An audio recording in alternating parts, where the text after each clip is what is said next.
David Gilmour's Luck and Strange.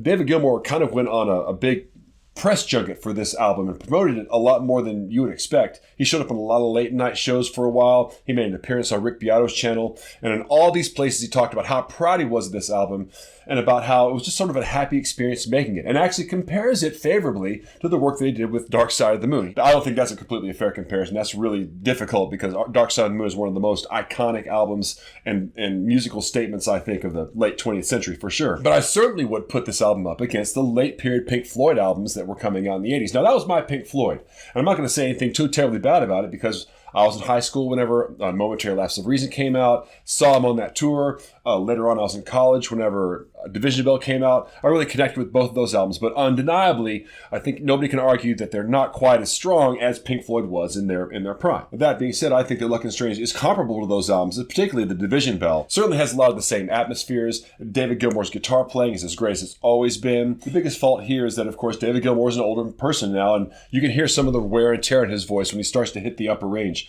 And that wouldn't be so noticeable if it was somebody who was really like stylistic in the case of, like, let's say Roger Waters.